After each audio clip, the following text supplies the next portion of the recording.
All right, thank you for staying with Daybreak. The State of the Nation starts right now. Senator Dan Manz is already here, the senator for Makueni. Thank you for making time. We're still waiting for Joe Alende, advocate of the High Court, and Duncan Okach, also advocate of the High Court as well. But the show must continue, and we'll start right now with the standard front page.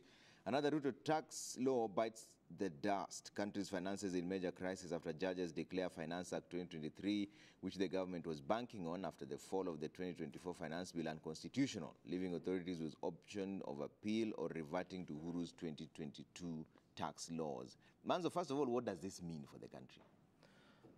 You know the current law has been deleted 2024, and therefore 2020 we had gone back to 2023. Now, with a further deletion by the courts of 2023, then we go back to 2022. Okay.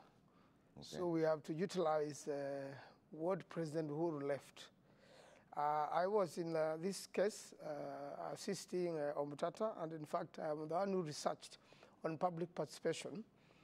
It is something I've been doing for many years in Parliament due to having been a member of the delegated committee. And we have to always make sure when a minister makes delegated legislation, regulations of an act of parliament, they have to do public participation. A lot of times public participation in Kenya has been taken for granted.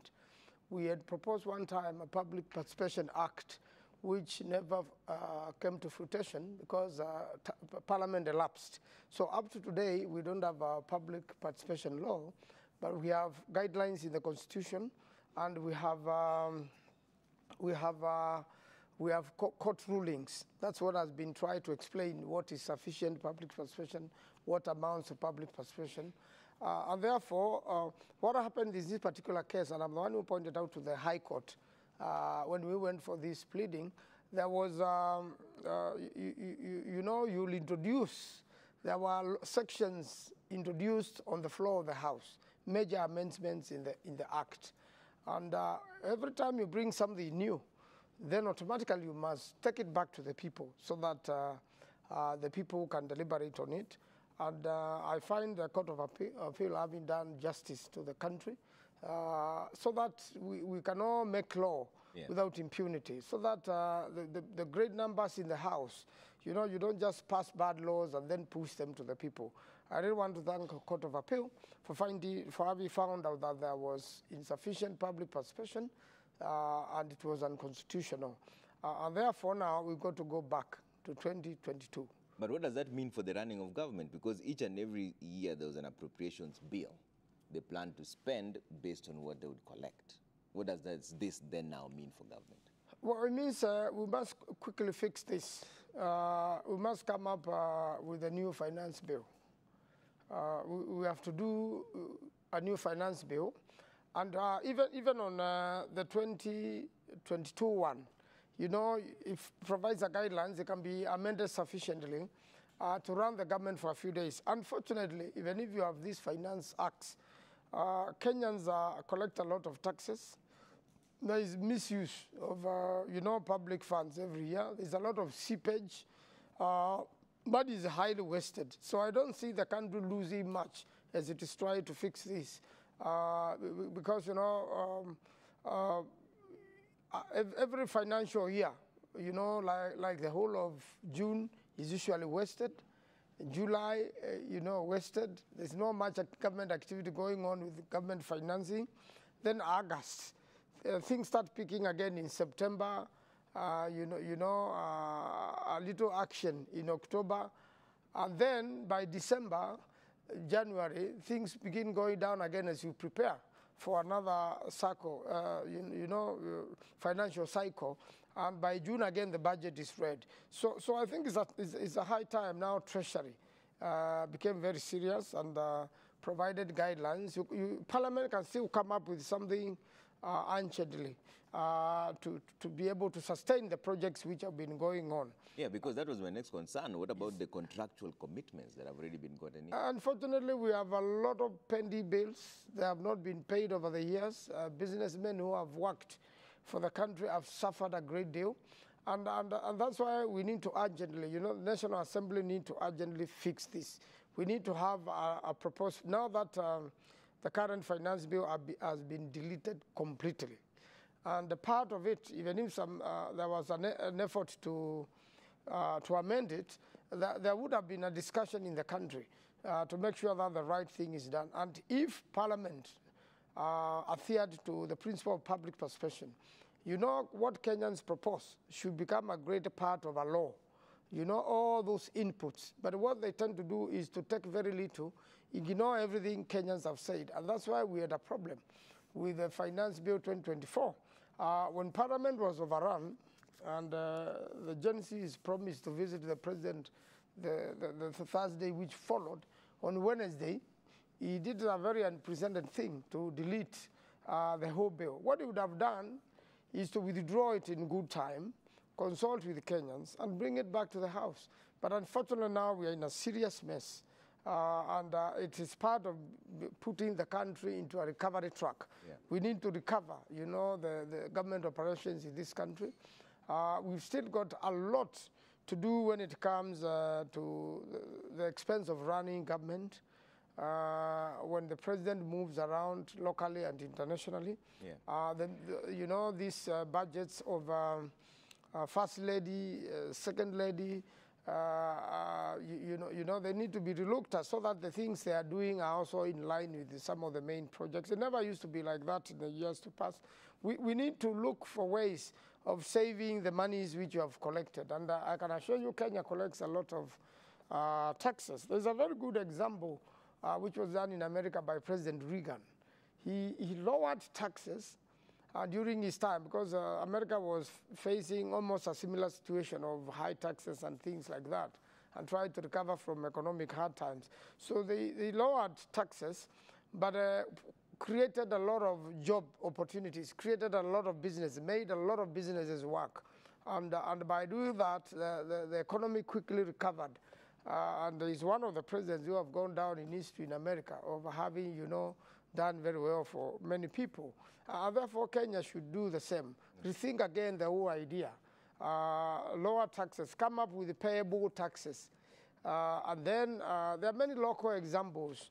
Even when principals of secondary schools lower the school fees and have a structure of parents pay continually, like every month, and participating in the activities of the school, delivery sand there, bringing in firewood, bringing in food, then you come up with a way of making sure children stay in school and the school grows. And principals who have done that, they have grown their schools. And similarly, although that's a small example, when you come to deal with a nation, you are dealing with a very complex matter. We have a lot of experts in the country, but we have all ignored the law. No one wants to do the right thing. Everybody in government wants to steal. There's a lot of unaccounted money from the CEOs of parastatals. There's a lot of unaccounted money in the ministries. We've got a lot of permanent secretaries almost for every department, accounting officers. And you know, if you have a way of making sure the money is not wasted. Yeah. In fact, the taxes we pay, the taxes we collect, we have enough money to pay our pending bills, to pay our debts. It's all that there has been mismanagement. But this time we have an opportunity to get it right as a country. Make a new finance bill, allow the people to participate, make suggestions, and then we move on as a country. So let's get a bit practical here, Mans, and it's good that you're part of this team of the litigants. The housing levy, for example, now that remains suspended for now. Then what happens in terms of the projects that have already been started? Do they now become white elephants?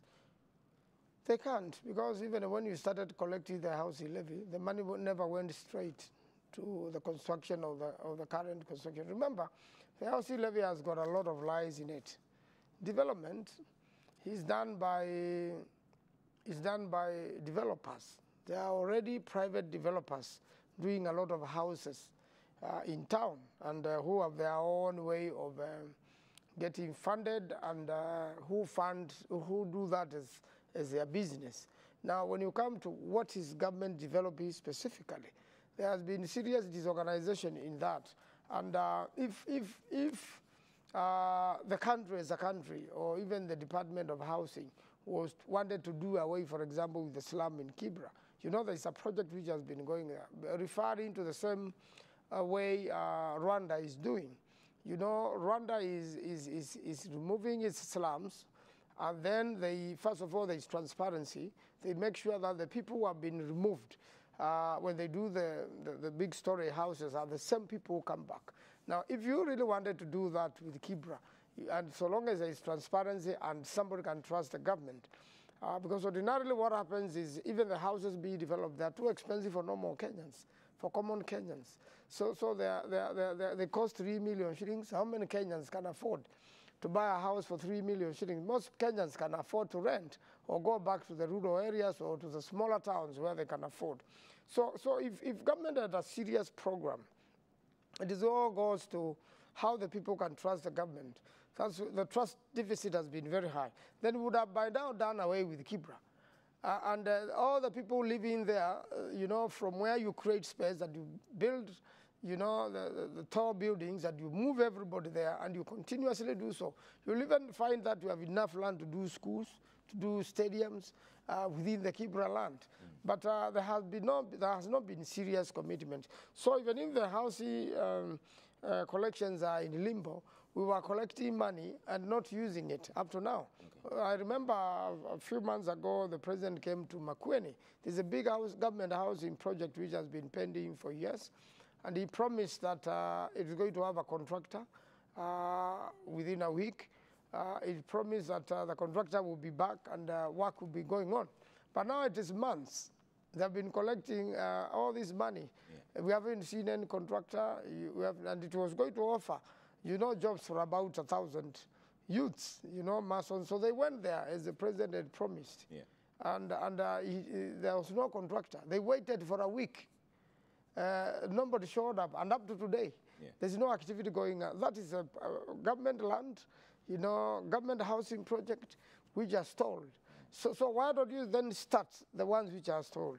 Okay. Where is the land even to build these housing projects? Yeah. Even when they have come up with the markets, which is a county affair, the challenge is the land. And you know, under Land Acquisition Act, you know, you must first compensate the owner of the land. Yeah. Then do government project. But what they are doing is to plead with those people. And I can assure them they will never be paid by government. Okay. Not this one. I have to take a quick break here, but are you concerned about the precedence that this sets then? Because I had Kimani Ichung'wah asking on the floor of the House, that does that then mean that all the other laws are now null and void? Because if the issue here, if it's centered on public participation, does it mean that all the others went through the right public participation? Public participation came in when the new constitution kicked in. I've been in Parliament for 12 years now. I can assure you there are very many illegal laws which have been passed by the so-called, when you just make a majority.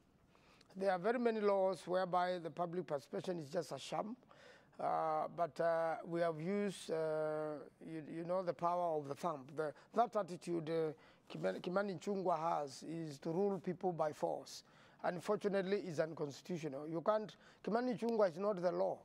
And for a long time, the leaders of majority have pretended to be the law. And whatever they have said in Parliament has become law. If you check out those laws, they are opposed. But finally, it is the number of people who vote. In fact, there is a danger of coming up now that we have a broad-based government with already the supermajority. You know, the current government had supermajority, and now has been joined by, you know, more people persuaded to vote for the government and without much opposition. We are like a one-party system. And it ends up becoming a broad-based dictatorship. So Kimani Ichung'wah is proposing a dictatorship in the House. He must be corrected by the courts. Every time you remember we had security laws one time, which largely the courts deleted as unconstitutional. And they were using that method of Ichung'wah, of coming to the House, you rally the vote, and you vote for the wrong things. Even where debates are not as supposed to be. You know, you have to debate the acts of parliament, the bills, thoroughly, so that even at the third reading, members are allowed to propose amendments.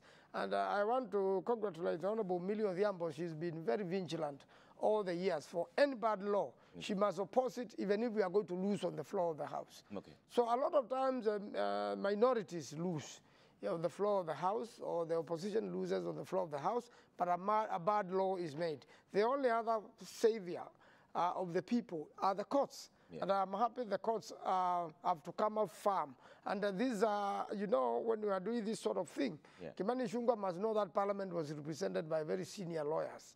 They did their argument, and then we also had lawyers. Yeah. So the courts just don't make decisions out of nowhere. First of all, there is a petition, and then when you have a petition, you end up also having people proposing the petition, lawyers for and lawyers against. And I can assure you the government lawyers are many and very brilliant. But for the judges to arrive at that, this was obvious, because the public perception which happens is that, first of all, you go to the people, they give you ideas, you adapt very little or none.